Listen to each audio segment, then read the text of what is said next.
dilakukan justru jatuh dalam kesyirikan. Serulah maksudnya itu sembahlah. Serulah oleh kalian, ya. Orang-orang yang kalian sembah, sesuatu yang kalian sembah selain Allah Subhanahu wa taala. Nah, Bapak Ibu jamaah sekalian, tidak semua perintah itu berarti harus dilakukan. Kalau itu konteksnya justru sebuah larangan. Nun sewu ini contoh saja, ya. Misalkan nun sewu ini contoh. Bapak-bapak ada yang punya kebiasaan ke warkop, tapi nun sewu yang jualan misalkan rondo, senom. Contoh saja ya. Ya, ayu katanya Pak Ahmad. Ya. Sing bakul kopine usia 27 tahun nun sewu rondo misalkan, ya. Ayu pisan dari Pak Ahmad. Nah, habis tiap isya mesti mampir ngopi. Bukan dilarang kopi ya. Nah, tapi istrinya curiga, itu kok mari sholat isya mampir nang warkop iku opo ya. Nah, akhirnya disusul sama istrinya. Nah, beneran lagi ngobrol sama Mbak Bule gitu, pas ngopi ngobrol gitu ya. Nah, istrinya tahu.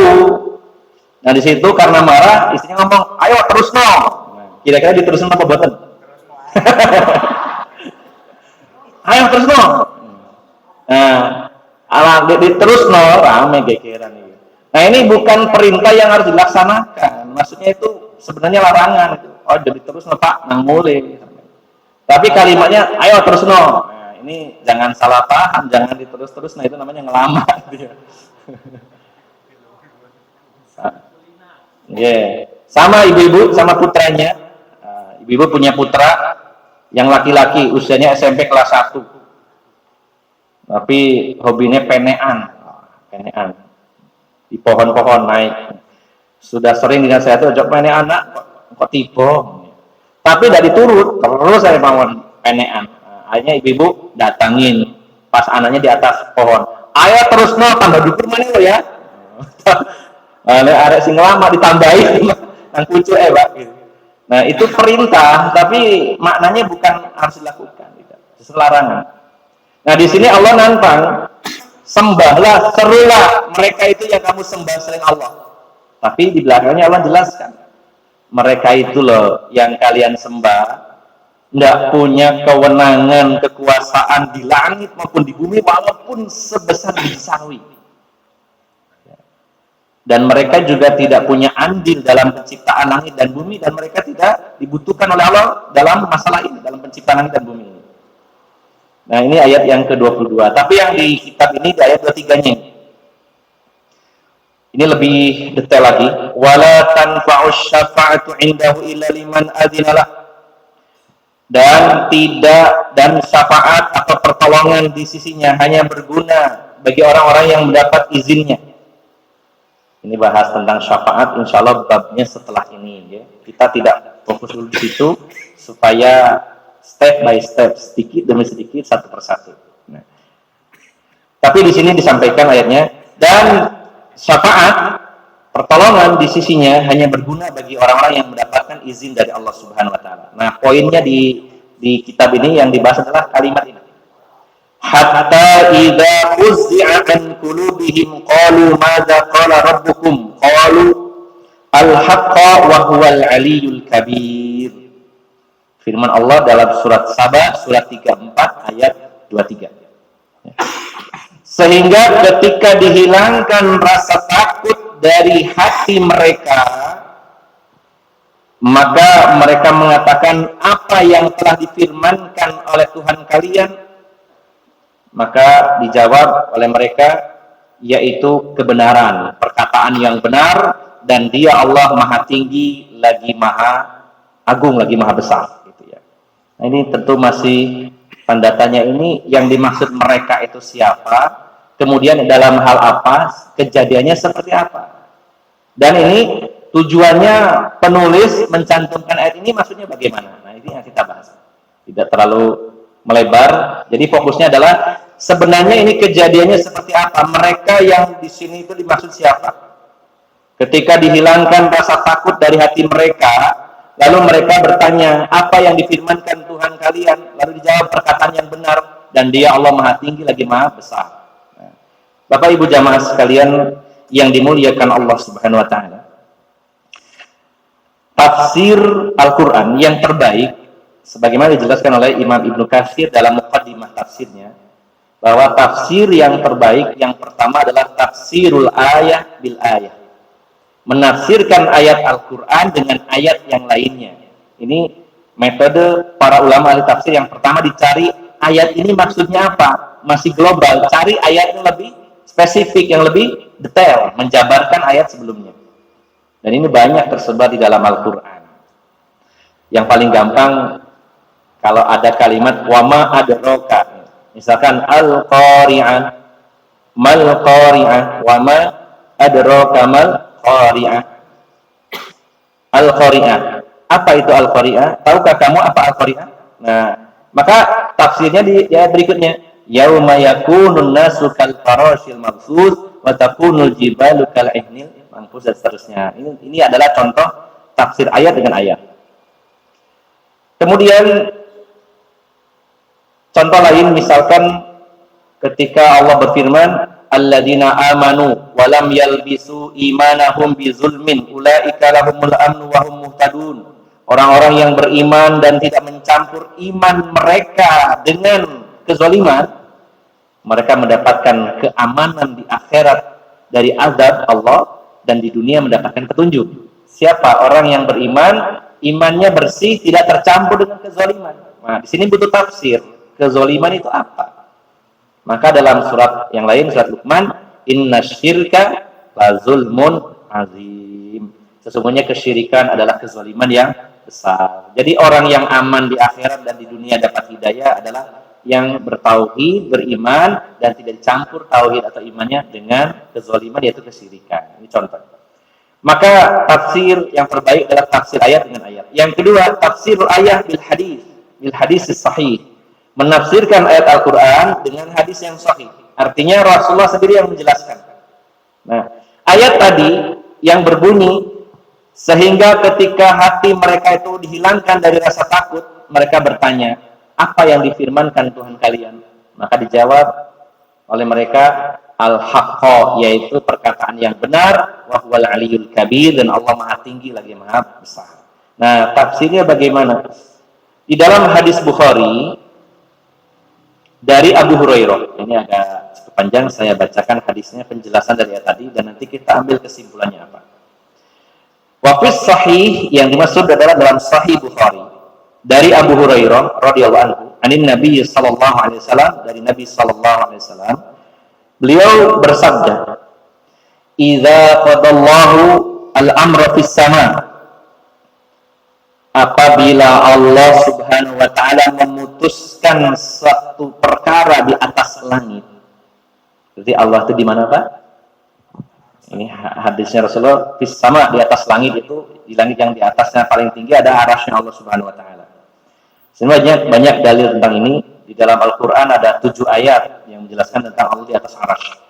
Dalam hadis ini juga kalimatnya jelas, idza qadallahu al-amra fis sama, ketika Allah menetapkan, memutuskan satu perkara di atas langit, maka darabatil malaikatu bi ajnihatiha khud'anan liqaulihi ka'annahu silsilatun ala safwanin yanfuduhum dzalika hatta idza fuzzi'a an qulubihim qalu madza qala rabbukum qalu al-haqqa wa huwal aliyyul kabir fayasma'uha mustariqus sam'i wa mustariqus sam'i hakadha ba'duhu fawqa ba'd wasafahu Sufyan bi kaffihi faharrafaha wa baddada baina asabi'ihi fayasma'ul kalimatu fayulqiyaha ila man tahtahu summa yalqiyaha al-akhar min tahtihi. Saya bacakan dulu. Hatta yalqiyaha ala lisanis sahir awil kahin farubbama adrakahu shihabu qabla an yalqiyaha wa rubbama alqaha qabla an yudrikahu fayakdibu ma'aha mi'atu kadbah fayuqal alaysa qad qala lana yawm kada wa kada wa kada fayusaddaqu bitilkal kalimatu lati sumiyat minas sama. Panjang hadis. Saya jelaskan secara simpelnya begini, Bapak Ibu. Rasulullah bersabda, ketika Allah berfirman memutuskan satu perkara di atas langit, maka para malaikat menghempaskan sayap-sayap mereka, ya, karena mereka sangat takut dan tunduk kepada Allah Subhanahu wa Ta'ala. Dan firman Allah atau kalamullah, perkataan Allah tadi itu menurut para malaikat seperti suara rantai dari besi yang diseret di atas batu yang halus, gemerincing. Nah, jadi gambarannya begini. Dalam hadis yang lain lebih detail, ketika Allah itu berfirman dan Allah meminta untuk disampaikan kepada para rasul, termasuk kepada Rasulullah SAW, meminta kepada malaikat Jibril, Allah berfirman, sampaikan. Nah, saat Allah berfirman itu, seluruh malaikat ketakutan, tunduk, termasuk malaikat Jibril. Bahkan dalam hadis yang lain, seluruh malaikat yang mendengar firman Allah itu pingsan semuanya, semaput. Ketika Allah berfirman memutuskan satu perkara di langit, semua malaikat yang mendengarnya pingsan. Nah, saking takutnya kepada Allah dan saking tunduknya kepada Allah Subhanahu wa Ta'ala. Lalu ketika mereka itu sudah siuman, sudah sadar kembali, maka mereka saling bertanya, terutama bertanya kepada malaikat Jibril, apa tadi yang difirmankan Tuhan kita, yaitu Allah Subhanahu wa Ta'ala? Maka dijawab oleh malaikat Jibril, al-haqqa wa huwal aliyul kabir, sebagaimana dalam surat tadi. Yang disampaikan oleh Allah adalah kebenaran, dan Allah dia itu maha tinggi lagi maha besar. Kurang lebihnya disampaikan oleh malaikat Jibril bahwa Allah berfirman begini. Dan itu adalah kebenaran. Nah, lalu akhirnya kata Rasulullah SAW, maka para malaikat itu membahas firman Allah tadi. Wah, Allah tadi berfirman begini. Ya, seperti manusia juga, Pak. Ada berita heboh, Allah berfirman begini cerita para malaikat. Dan itu tersebar, viral bahasa sekarangnya. Apa yang Allah firmankan itu viral di kalangan para malaikat. Dan itu seluruh, dari langit yang ke-7 sampai langit dunia, seluruh malaikat membahasnya. Allah berfirman begini. Dalam hadis yang lain, sampai malaikat-malaikat yang ada di atas awan membahasnya. Allah berfirman begini. Nah, lalu kata Rasulullah, maka syaitan yang mencuri dengar berita ini, mereka bertumpuk, ya, saling bertumpuk antara yang satu dengan yang lainnya, seperti jari-jari ini, tumpuk-tumpuk. Jadi, setan-setan itu ada yang memang tugasnya mustarikus sam'i, mereka mencuri dengar dari berita-berita langit tadi. Siapa yang mengatakan demikian? Rasulullah SAW. Mereka itu kalau bahasa kita mungkin bahasanya ya semacam sunggi-sunggian atau imbal-imbalan, yang ada yang di bumi, ada yang di bumi, di atasnya terus sampai ke langit. Dan yang paling atas ini mendengar, mencuri berita apa yang dibahas malaikat. Allah berfirman begini, besok akan terjadi begini, dibahas oleh para malaikat, dan itu dicuri dengar oleh para syaitan tadi. Lalu Allah Subhanahu wa Ta'ala menugaskan para malaikat penjaga langit untuk memanah mereka dengan panah api. Yang kita lihat berupa meteor atau istilahnya bintang jatuh. Ada meteor selorot gitu ya. Sebenarnya itu 24 jam ya, cuma kalau siang nggak kelihatan. Dan kita hanya melihat fenomena meteor jatuh itu hanya karena tertarik oleh oleh gravitasi bumi, jatuh ke bumi, atau mungkin ke benda langit yang lainnya lebih besar. Itu hanya meteor atau batu-batuan langit yang terbakar sehingga bercahaya. Tapi dalam versi hadis Nabi SAW, itu adalah panah api asyihab, panah api yang memang dilontarkan oleh para malaikat untuk membunuh setan-setan yang mencuri berita langit tadi. Nah, kata Rasulullah, ada kalanya panah api itu tepat sasaran dan mengenai setan tadi sebelum dia menyampaikan berita itu kepada setan yang di bawahnya. Tapi ada kalanya sudah mendengar berita langit disampaikan kepada setan di bawahnya, baru kena panah api, sehingga sudah sampai ke bawah. Akhirnya oleh setan yang tadi menerima berita tadi disampaikan ke setan di bawahnya, sampai setan yang ada di bumi, lalu setan yang ada di bumi ini yang menyampaikan kepada para dukun, para penyihir, sehingga mereka mengatakan besok akan terjadi begini, besok yang jadi presiden ini. Mereka meramal. Ini gambarannya seperti itu. Jadi Bapak Ibu jamaah sekalian, ada beberapa poin yang kita bahas. Yang pertama, bahwasannya ini yang paling penting dalam bab ini. Sebenarnya bab ini pokoknya ada di poin pertama.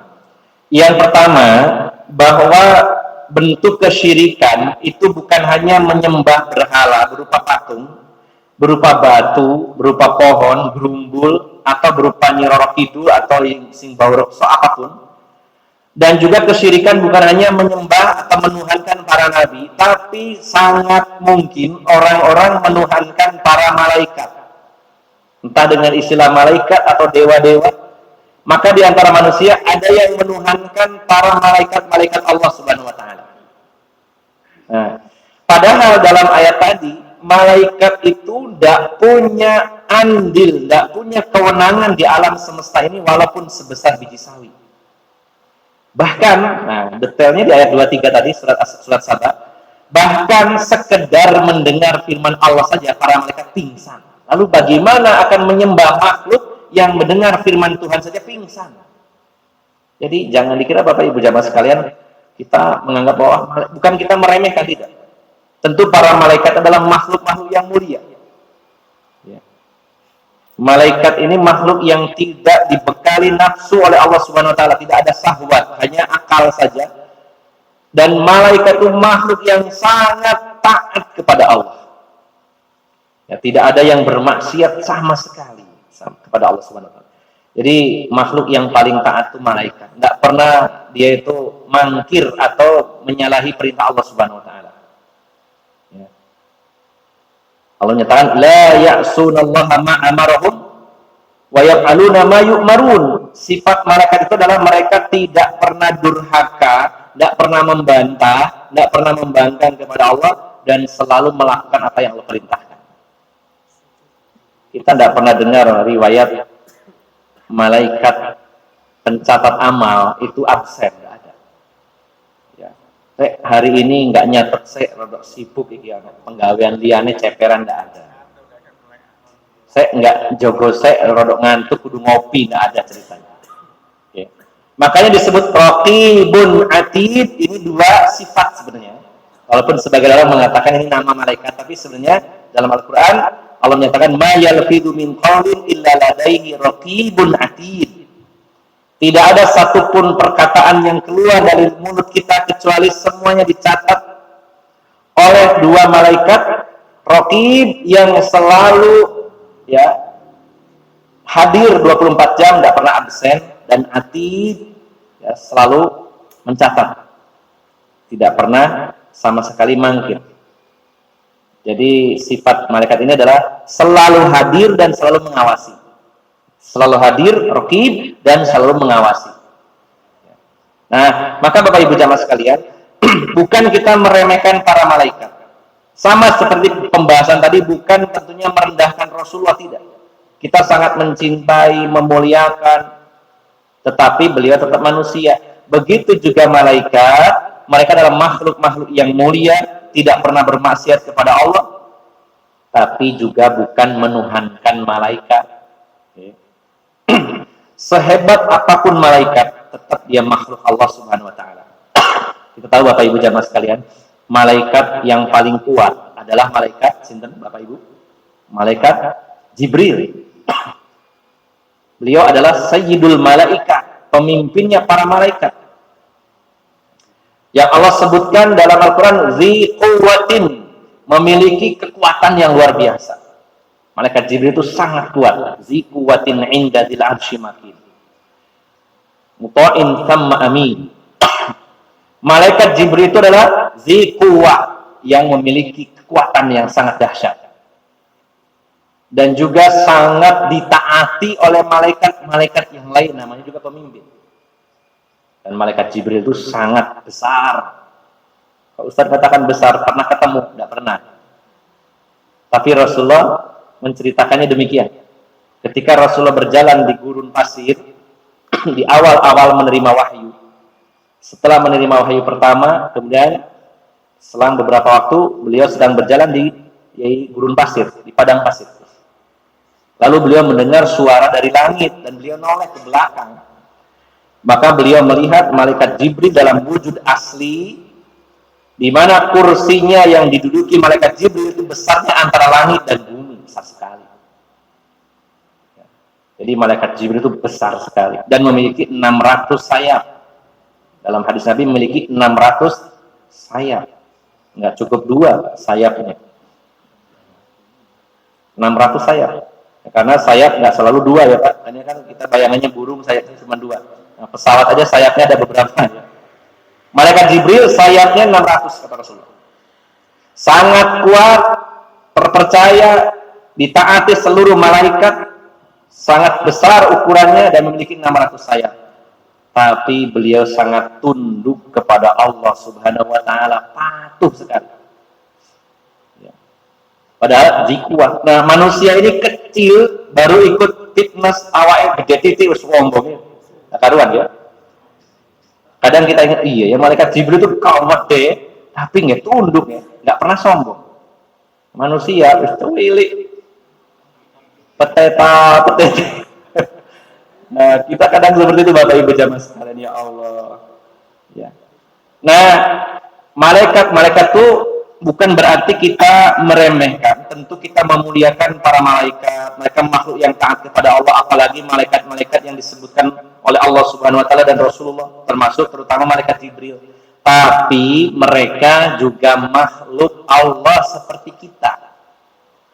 Ayat ini dicantumkan oleh penulis, tujuannya adalah bahwa jangan pernah ada yang menyembah malaikat. Dijelaskan dalam ayat, kurang lebihnya begitu. Mendengar firman Allah saja mereka pingsan, saking takutnya tunduknya kepada Allah. Kenapa kalian menyembah malaikat, tunduk kepada malaikat, di mana malaikat justru tunduk kepada Allah? Di sini dijelaskan betapa tingginya Allah dan maha besar Allah. Wa huwal aliyul kabir. Sampai malaikat yang jauh lebih kuat dari kita, mereka itu mendengar firman Allah, baru mendengar firman-Nya saja langsung tersungkur dan mereka pingsan. Setelah mereka itu siuman, mereka bertanya, tadi apa ya yang disampaikan oleh Allah? Saling bertanya di antara mereka. Oh, Allah mengatakan demikian. Akan terjadi ini pada hari ini dan sebagainya, dibahas oleh para malaikat. Nah, poin kedua bahwa kalimat yang berbunyi ya, yaitu madza qala rabbukum, apa yang difirmankan Tuhan kalian, maka ini sebagai bagian dari akidah Ahlussunnah bahwa firman Allah itu adalah Al-Qur'an adalah firman Allah, bukan makhluk Allah. Ini ada satu akidah ya, di antaranya akidah yang dipegang oleh orang-orang Mu'tazilah. Mu'tazilah ini kaum rasionalis Islam yang dicetuskan, didirikan oleh Wasil bin Atha. Salah satu akidahnya mengatakan bahwa Al-Quran itu makhluk, bukan kalamullah. Nah, maka dibantah dengan ayat ini salah satunya, dan ini banyak sekali ayat-ayat yang lain. Salah satunya ayat ini, di mana malaikat mengatakan apa yang difirmankan, bukan apa yang diciptakan. Tidak. Malaikat nanyanya bukan apa yang barusan diciptakan oleh Allah. Kalau makhluk pasti diciptakan. Tapi yang ditanyakan malaikat, apa yang difirmankan oleh Allah Subhanahu wa taala. Nah, jadi poin keduanya adalah bahwa Al-Qur'an adalah kalamullah, firman Allah Subhanahu wa taala, bukan makhluk yang diciptakan oleh Allah Subhanahu wa taala. Endingnya, kalau ada orang meyakini Al-Qur'an itu makhluk dan makhluk itu punya kekurangan, maka Quran ada kekurangannya. Nah, bahaya di situ. Jadi jangan dianggap remeh bahwa apa sih masalahnya Quran itu kalamullah atau makhluk, tidak ada masalah. Masalah besar. Ketika ada orang meyakini Al-Quran itu makhluk seperti kita yang diciptakan oleh Allah, namanya makhluk pasti ada kekurangan. Berarti Quran itu ada kekurangannya. Kalau Al-Quran ada kekurangannya, bahaya. Maka Al-Quran adalah kalamullah dan kalam adalah sifat Allah Subhanahu wa taala. Poin ketiga, Bapak Ibu jamaah sekalian, nanti sebenarnya lebih detailnya di bab setelahnya ada bab tentang at-tanjim, tentang astrologi. Mungkin ya, kalau ada astronomi, ada astrologi. Kalau astronomi, ilmu perbintangan yang sifatnya ilmiah, termasuk ilmu yang membahas tentang benda-benda langit, kemudian pergerakan atau orbit benda-benda langit, itu namanya astronomi kalau nggak salah ya. Sedangkan astrologi, perbintangan tapi dikaitkan dengan ramalan bintang. Nanti akan ada dalam pembahasan sendiri. Maka ada pembahasan di sini bahwa salah satu fungsi bintang di langit, karena kata qatada ada 3 fungsi, maka salah satu fungsi dari bintang adalah rujuman lisyayatin, sebagai panah api yang dilontarkan untuk membunuh setan-setan yang mencuri berita dari langit. Ini salah satu fungsi dari bintang atau meteor yang bercahaya di langit. Nah, maka ketika syaitan itu mencuri dengar dari berita-berita langit, para malaikat memanah mereka dengan panah api, dan itu kecepatannya sangat tinggi, Pak ya. Coba kita bayangkan kalau kita berada di samping jalan tol, Pak ya. Mobil dengan kecepatan 150 saja, kita diam di pinggir jalan tol. Wah, gitu ya. Beda sama jalan biasa ya. Kecepatannya 150, 180 atau 100 saja. Itu rasanya buantar sekali, Pak. Karena apa? Jaraknya dekat. Tapi kalau jauh, kecepatan 100 itu seperti apa ya? Kalau pesawat itu kecepatannya misalkan ada yang 600-700 km per jam. Anggaplah 500 km per jam. Kalau itu pesawatnya jauh sekali di langit sana, apalagi pesawat supersonik yang katanya kecepatan pesawatnya melebihi kecepatan suara, itu kan cepat sekali, Pak. Bisa 1000 kilo per jamnya. Tapi di langit kelihatannya pelan ya, Pak. Padahal nggak terlalu jauh ya, dibandingkan meteor yang di luar angkasa. Pelan, karena saking jauhnya. Nah, meteor di luar angkasa itu cepatnya segitu, apalagi kalau dekat sama kita, gimana itu kecepatannya ya. Radius ribuan, bahkan mungkin ratusan ribu, bahkan jutaan kilometer di sana, itu kelihatannya cepat, apalagi kalau dekat. Nah, maka panahnya malaikat tadi yang berupa meteor itu dilontarkan dengan sangat cepat. Nah, maka setan-setan itu ada yang kena dan belum sempat menyampaikan berita langit, ada yang keburu menyampaikan. Maka yang keburu menyampaikan berita itu disampaikan kepada setan yang di bawahnya, lalu disampaikan kepada para dukun. Nah, lalu kata Rasulullah SAW dalam hadis yang lain, saya singkat, dalam hadis yang lain berikutnya, ketika dukun itu menerima berita dari rewangannya itu bangsa setan tadi, jin yang durhaka tadi, menyampaikan berita, maka satu berita akan ditambahi dengan 100 kebohongan oleh dukun tadi. Bab tentang dukun ada sendiri nanti di belakang. Ya. Makanya ini yang poin utamanya sebenarnya poin 1 tadi. Nah, dukun di sini ada beberapa macam. Nanti detailnya insya Allah dalam bab setelahnya. Diistilahkan dalam Islam ada yang disebut al-kahin, dukun peramal. Atau lebih sebenarnya kahin ini lebih umum ya, sifatnya dukun gitu ya. Artinya dukun yang umum, kalau dokter umum gitu ya. Nah, di sana ada lagi yang namanya arraf. Ya, dukun spesialis pencari barang-barang yang hilang. Kalau ada barang hilang, datang ke orang pinter.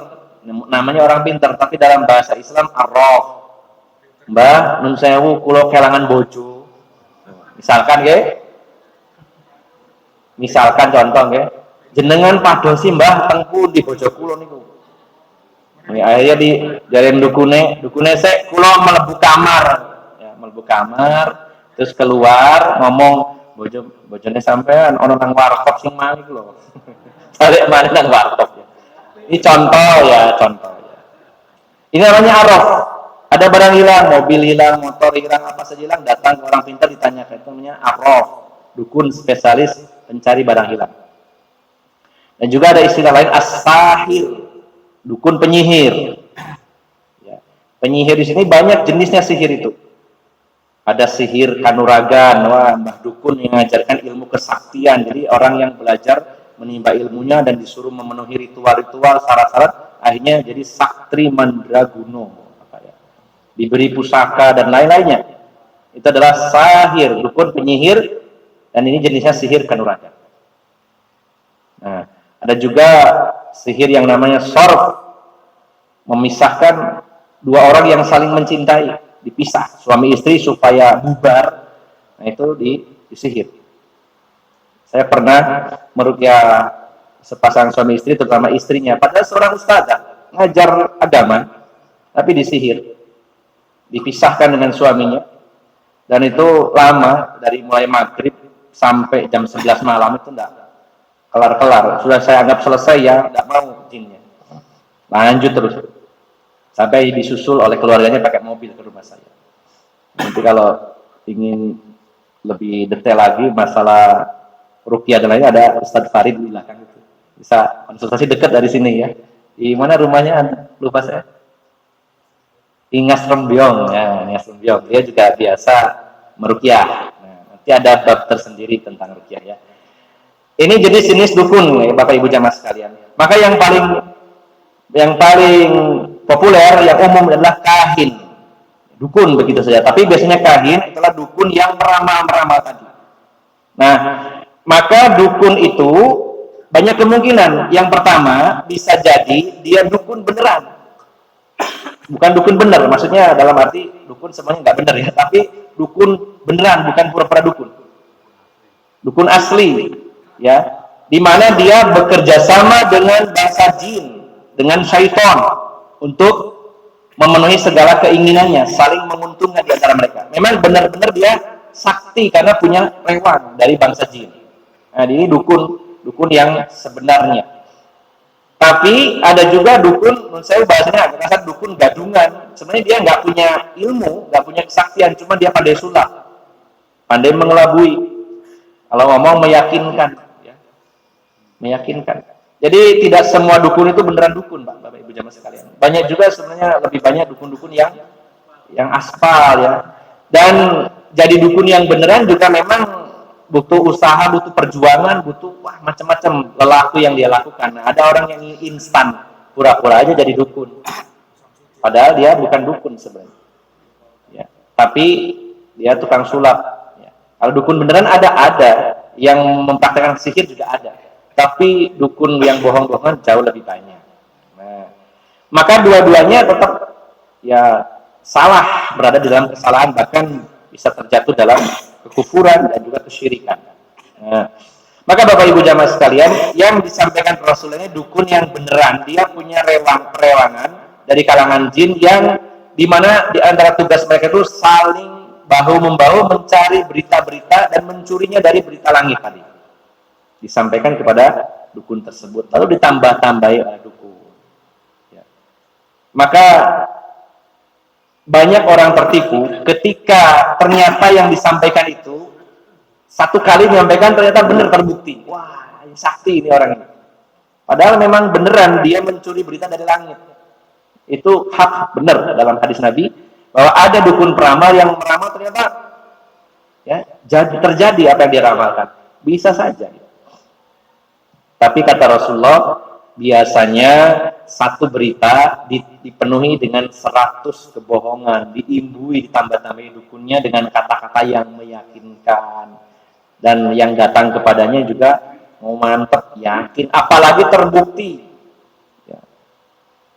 Mama Loren misalkan meramalkan apa terjadi misalkan, ya. Atau ada orang mengakunya saya mimpi, kemudian apa yang dimimpikan disampaikan dan terjadi. Wah, macam-macam alasannya. Nah, ini insya Allah mungkin dalam kesempatan yang lain akan dibahas, termasuk juga bab tentang ilmu perbintangan tadi, ada bab tersendiri.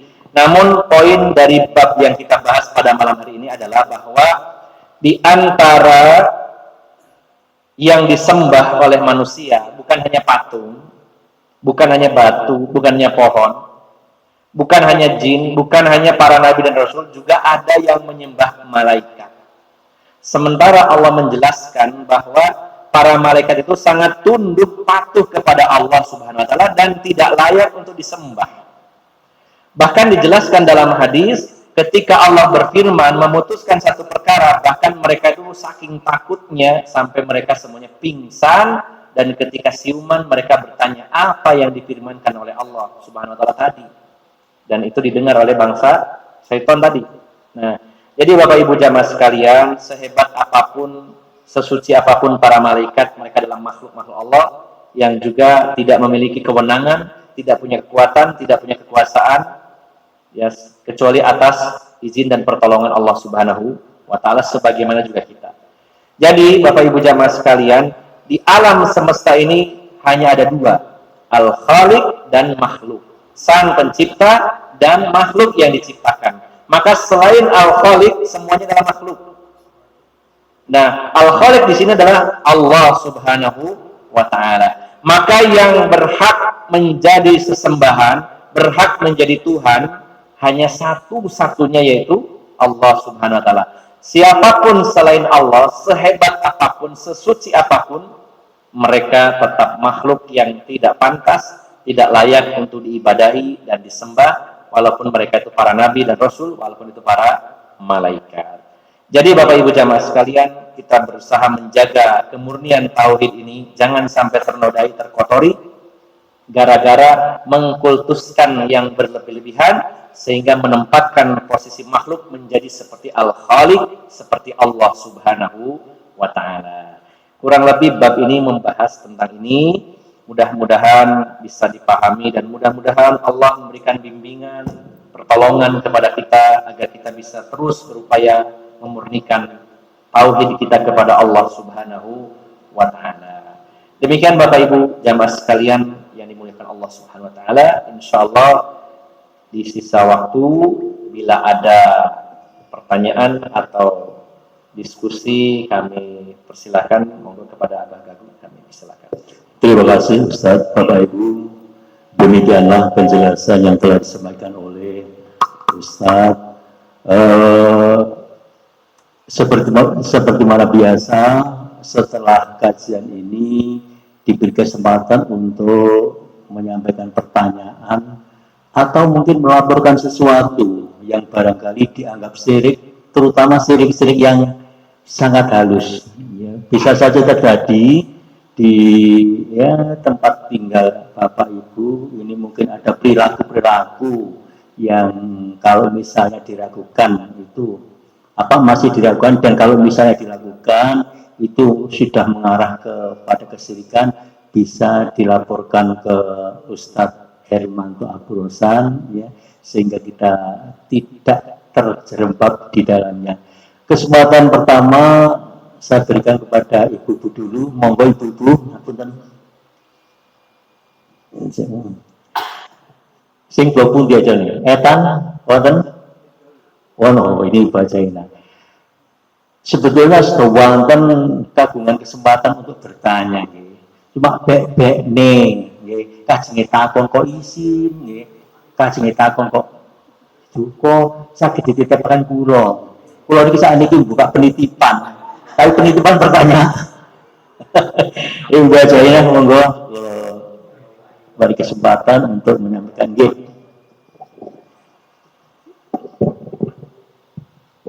Bismillahirrahmanirrahim. Assalamualaikum warahmatullahi wabarakatuh.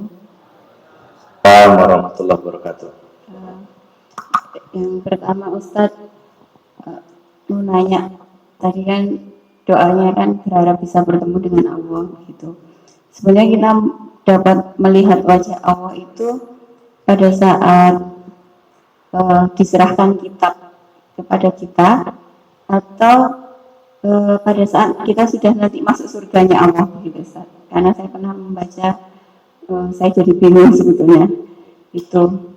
Terus yang kedua, pada saat kita berdoa gitu kan, kalau misalnya saya minta sama Allah, ya Allah tolonglah hamba hanya kepadamu, hamba meminta dan mohon pertolongan gitu, kadang suka terbesit perasaan aku yang nyuruh tolong menungso gitu. Artinya jadi kayak merasa bener nggak sih saya ngomong kalau hanya meminta kepada Allah dan memohon pertolongan kepadanya, padahal faktanya kita kan juga meminta bantuan manusia untuk urusan kita gitu Ustaz. Nah, hal seperti itu sebenarnya benar nggak sih Ustaz? Soalnya ragu juga, takut awakmu bohong nek ngomong kayak gitu. Mungkin itu Ustaz, terima kasih. Oke. Pertanyaan pertama tentang melihat wajah Allah Subhanahu wa taala. Yang pertama, akidah Islam, akidah Ahlussunnah wal Jamaah memastikan bahwa ketika kita di dunia tidak bisa melihat Allah Subhanahu wa taala langsung gitu ya. Bahkan Rasulullah Muhammad sallallahu alaihi wasallam dalam peristiwa Isra Mi'raj ditanya oleh istri beliau Ummul Mukminin Aisyah radhiyallahu anha, "Wahai Rasulullah, apakah ketika Anda Isra Mi'raj ya, naik ke langit ketujuh ke Sidratul Muntaha, kemudian mendapatkan perintah sholat, apakah engkau melihat Allah Subhanahu wa taala?" Maka Rasulullah mengatakan bahwa cahaya yang berlapis-lapis, saya tidak bisa melihat Allah Subhanahu wa taala, terhalang dengan cahaya yang sangat menyilaukan. Begitu juga malaikat Jibril. Ya.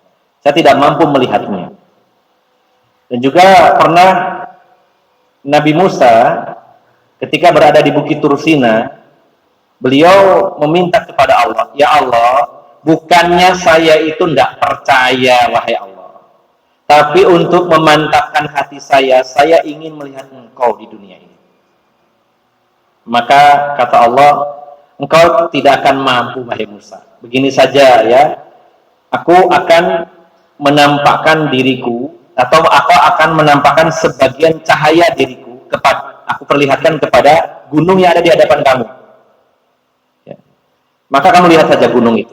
Maka Nabi Musa melihat gunung yang menjulang, gunung batu di hadapan beliau, tiba-tiba runtuh rata dengan bumi.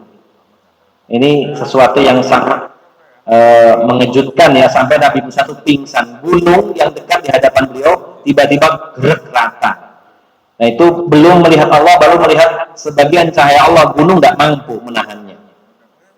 Kalau kita ya, karena kita dibekali akal oleh Allah Subhanahu wa taala, kita membandingkan diri kita. Menurut saya Bapak Ibu jamaah sekalian, bumi di alam semesta ini sangat kecil, bagaikan debu ya Bu.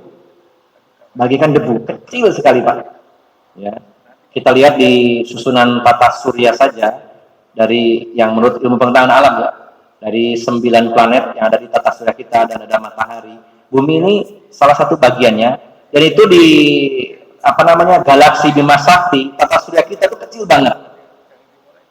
Bumi di antara galaksi, baru satu galaksi Bima Sakti, bumi itu seperti debu. Apalagi dibandingkan dengan di alam semesta ini ada jutaan galaksi. Alangkah besarnya alam semesta ini, dan bagaimana dengan Allah Subhanahu wa taala yang menciptakan alam ini. Sehingga nggak mampu kita untuk melihatnya pada saat ini. Jadi kalau ada orang yang mengatakan saya bisa melihat Allah, wajib tidak percaya, udah jangan diikuti. Ya. Nabi Musa saja tidak mampu, Rasul saja tidak mampu, bagaimana dia sendiri bisa? Ya. Dengan alasan saya memiliki ilmu al-kasyaf, menyingkap takbir sehingga saya bisa melihat Allah. Ya, ini wajib tidak dipercayai karena dalilnya jelas dalam Al-Quran, dalam hadis-hadis Nabi. Di dunia tidak akan bisa melihat. Nah, adapun di akhirat seluruh manusia bisa melihatnya. Nah, kapan itu persisnya memang tidak didetailkan dalam hadis, cuman ada yang didetailkan yaitu ketika di surga. Namun sebelum di surga, manusia juga melihat Allah Subhanahu wa taala. Tapi saya tidak bisa memastikan wallahu alam di mana, apakah di padang mahsyar, karena saat di padang mahsyar manusia menunggu selama 50.000 tahun. Mereka tidak punya arah selama 50.000 tahun. Lalu mereka berbondong-bondong datang kepada Nabi Adam, meminta kepada Nabi Adam, "Ya Adam, engkau adalah bapak manusia, tolonglah menghadap Allah." Nabi Adam nggak sanggup dan merasa malu. Lalu manusia berdatang kepada Nabi Nuh, ditolak juga. Nabi Ibrahim, Nabi Musa, Nabi Isa, sampai akhirnya